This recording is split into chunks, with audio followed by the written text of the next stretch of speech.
Assalamualaikum warahmatullahi wabarakatuh. Selamat datang di video pembelajaran. Yuk belajar cara mengurus jenazah. Di video ini kita akan mempelajari bersama tahapan-tahapan penting dalam merawat jenazah sesuai dengan ajaran Islam. Semoga materi ini bisa membantu kita memahami sekaligus mempersiapkan diri dengan bijak dan juga penuh empati. Mari kita mulai. Mungkin kita pernah bertanya, kenapa sih harus belajar pengurusan jenazah? Apa pentingnya? Karena setiap yang hidup pasti akan kembali kepadanya, dan kematian adalah bagian dari kehidupan yang sayangnya tidak bisa kita hindari. Dan sebagai seorang muslim, kita itu memiliki kewajiban untuk merawat jenazah saudara kita dengan penuh hormat sesuai dengan tuntunan syariat. Nah, sebelum mulai belajar, yuk kita lihat dulu kompetensi dasar dan tujuan pembelajaran yang akan kita capai di dalam materi ini. Pengurusan jenazah adalah rangkaian tata cara merawat jenazah seorang muslim atau muslimah sesuai dengan ajaran Islam. Bayangkan, seseorang yang wafat tapi tidak ada satupun yang merawatnya. Nah, di dalam Islam, jenazah seorang muslim ataupun muslimah wajib dirawat sesuai dengan ajaran syariat. Pengurusan jenazah ini adalah fardu kifayah, yaitu kewajiban kolektif yang cukup dilakukan oleh sebagian orang. Jika sudah ada yang melaksanakannya, maka umat Islam lainnya tidak lagi menanggung kewajiban itu. Namun, jika tidak ada yang mengurusnya, maka seluruh kelompok akan menanggung dosanya bersama-sama. Di dalam Al-Quran dan hadis, Allah dan Rasul-Nya mengingatkan kita tentang kenyataan kematian dan juga betapa pentingnya mengurus jenazah sesuai dengan syariat. Nah, sekarang kita akan mengenal 4 tahapan penting dalam pengurusan jenazah. Yuk kita pelajari satu persatu supaya semakin paham. Yang pertama tentunya ada tahapan memandikan. Yang kedua adalah tahapan mengafani. Dan yang ketiga adalah tahapan menyolatkan. Dan yang terakhir atau tahapan keempat adalah tahapan menguburkan. Syarat wajib bagi jenazah yang akan dimandikan ialah yang beragama Islam serta masih memiliki organ tubuh walaupun hanya tersisa beberapa saja. Di dalam proses memandikan, jenazah haruslah ditempatkan di dalam tempat yang tertutup. Tidak harus di dalam ruangan, namun bisa juga menggunakan bantuan kain yang dibentangkan untuk menutup proses memandikan itu sendiri. Hal ini semata-mata dilakukan agar aurat jenazah terjaga dan tidak terlihat oleh orang lain, sesuai dengan tuntunan menjaga kehormatan sesama muslim. Saat proses memandikan juga, jenazah sebaiknya diletakkan di tempat yang lebih tinggi, seperti mungkin dipan atau meja khusus. Tujuannya adalah agar air mudah mengalir dan memudahkan orang yang memandikan untuk membersihkan tubuh jenazah dengan lebih hati-hati dan juga terhormat. Selain itu, pada saat proses memandikan, jenazah ditutup dengan kain agar auratnya tidak terlihat. Ini adalah bentuk penghormatan terakhir kita dalam menjaga martabatnya meskipun ia telah tiada. Tahapan pertama dalam memandikan jenazah dimulai dengan mengalirkan air ke seluruh permukaan tubuh secara perlahan. Proses ini dilakukan dengan penuh kehati-hatian dan juga penghormatan.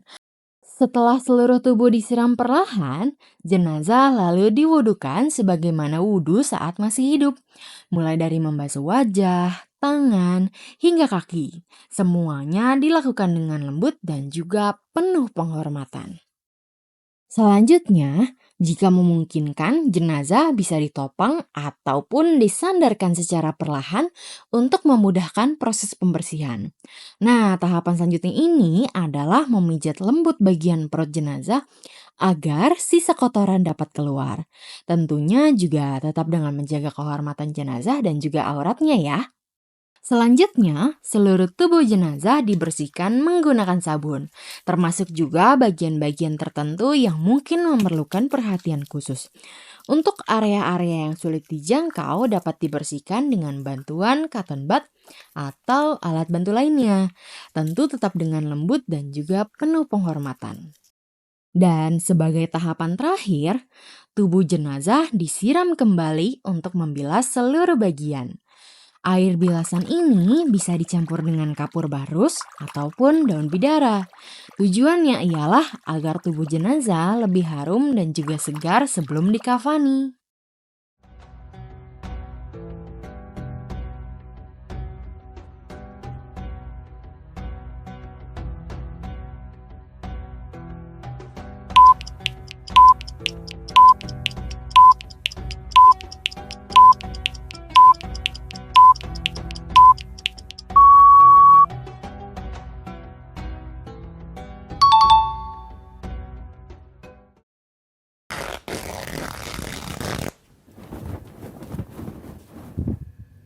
Dalam proses mengafani ini, kain kafan yang digunakan sebaiknya dibeli dari harta peninggalan jenazah. Namun, jika memang tidak ada, maka boleh menggunakan bantuan dari kas RT, RW, ataupun masjid setempat. Prinsipnya, pengurusan jenazah adalah tanggung jawab bersama bagi umat Islam. Dalam Islam, jumlah kain kafan yang digunakan juga berbeda antara laki-laki dan perempuan. Untuk laki-laki, biasanya menggunakan 3 lapis kain kafan, sementara untuk perempuan 5 lapis kain kafan. Susunannya pun sudah diatur sedemikian rupa agar setiap bagian tubuh tertutup dengan baik. Semua ini dilakukan sebagai bentuk penghormatan terakhir untuk jenazah, sebelum nantinya disolatkan dan juga dikuburkan. Sebelum memulai mengafani, siapkan dulu 5 helai tali dari potongan kain kafan. Tali-tali ini nantinya akan digunakan untuk mengikat jenazah setelah seluruh lembaran kain kafan dibungkuskan. Biasanya tali ini diletakkan di 5 titik, yaitu bagian kepala, leher, dada, lutut, dan juga kaki. Ini membantu agar kain tetap rapi dan jenazah terbungkus dengan sempurna. Setelah tali disiapkan, letakkan lembaran kain kafan di atasnya dengan urutan yang sesuai. Kemudian, taburkan kapur barus di beberapa bagian tertentu sebagai wewangian. Setelah kain kafan tertata rapi, letakkan jenazah di atasnya secara hati-hati. Lalu, posisikan tangan jenazah di atas dada dengan tangan kanan berada di atas tangan kiri. Sama seperti posisi saat sedang melakukan sholat. Ini menjadi salah satu bentuk penghormatan bahwa jenazah kembali dalam keadaan sebaik-baiknya. Setelah jenazah diposisikan dengan benar, lipat kain kafan satu persatu, mulai dari yang paling dalam hingga ke yang paling luar. Pastikan setiap lipatan dibungkus dengan erat, agar jenazah tetap tertutup rapi dan layak sampai ke peristirahatan terakhirnya. Lalu, setelah seluruh kain kafan dilipat dengan rapi, ikatkan tali-tali yang sebelumnya sudah diposisikan. Tali ini diikat di bagian paling luar kain agar kain kafan tetap kuat dan juga tidak terlepas saat jenazah dipindahkan.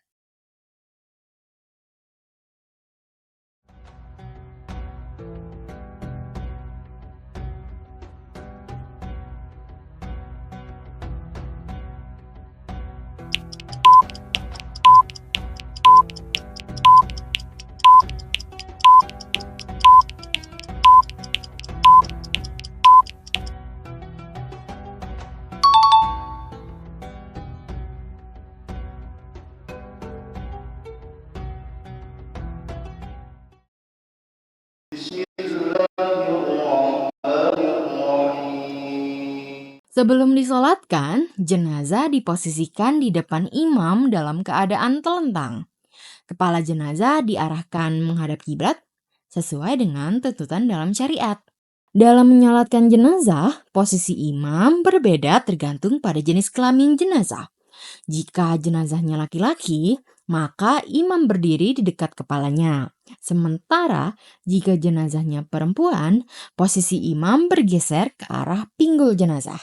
Sholat jenazah punya tata cara khusus yang berbeda dari sholat biasanya. Dalam sholat ini, kita hanya berdiri dan mengucapkan takbir sebanyak 4 kali, tanpa melakukan ruku ataupun sujud seperti sholat biasanya. Dalam setiap takbir, setelahnya terdapat beberapa bacaan yang harus dibaca. Yuk kita bahas satu-satu. Nah, sebelum memulai sholat jenazah, kita harus berniat terlebih dahulu. Bacaan niatnya pun berbeda-beda, tergantung jenazahnya laki-laki ataupun jika jenazahnya perempuan, dan juga apakah kita sebagai imam ataupun kita sebagai makmum. Dan kalian bisa cek sendiri ya.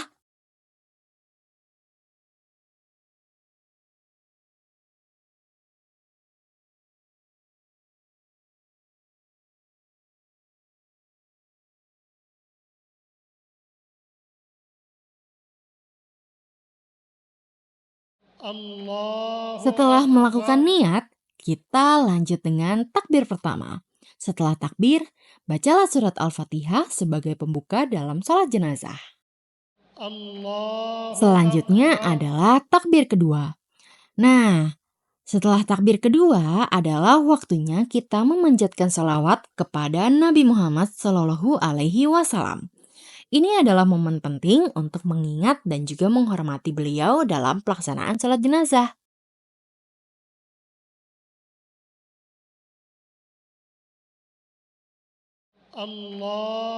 Lalu, setelah takbir ketiga, kita berdoa khusus untuk jenazah agar mendapatkan rahmat dan ampunan dari Allah Subhanahu wa Ta'ala.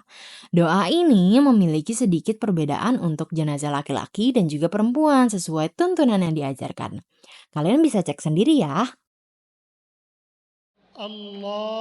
Tahapan terakhir adalah takbir keempat. Kemudian dilanjutkan dengan pembacaan doa khusus sebagai penutup sholat jenazah. Doa ini kita panjatkan agar jenazah mendapatkan tempat terbaik di sisi Allah Subhanahu wa Ta'ala.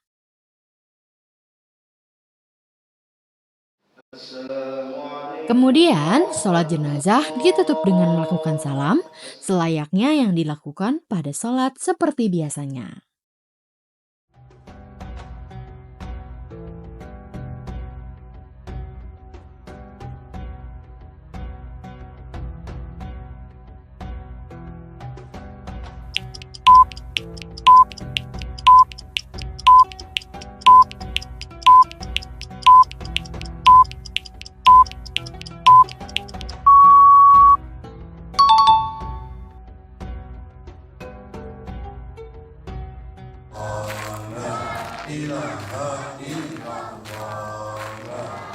Rasulullah Shallallahu Alaihi Wasallam mengajarkan agar jenazah segera dikuburkan setelah dimandikan dan juga disolatkan.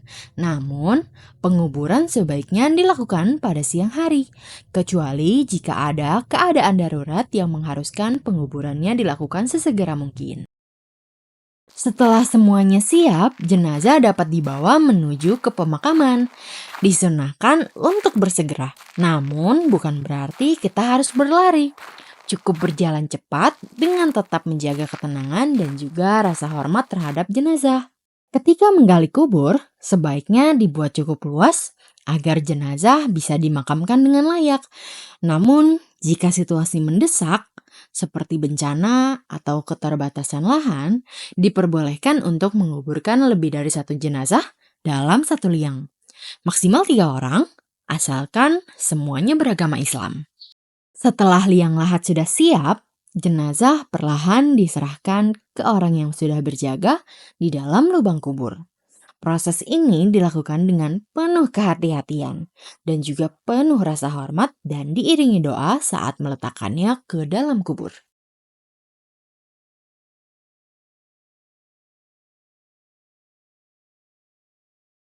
Jenazah diletakkan dengan posisi miring, menghadap kiblat, wajah dan kakinya juga diusahakan untuk menyentuh dinding tanah agar lebih dekat dengan bumi yang akan menjadi tempat peristirahatan terakhirnya.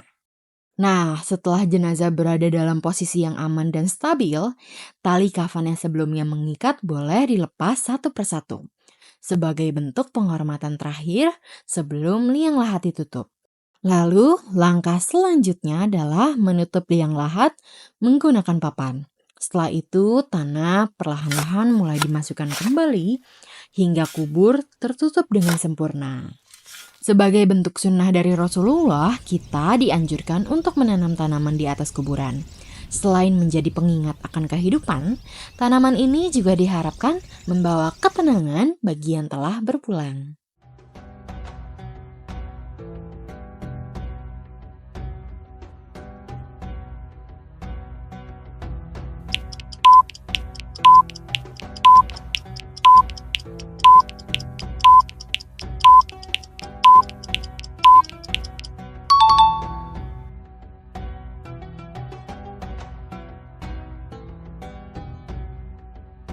Yuk sejenak kita lihat kembali poin-poin penting dari materi kali ini.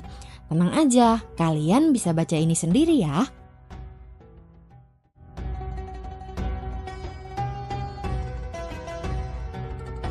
Terima kasih sudah menyimak video ini sampai selesai.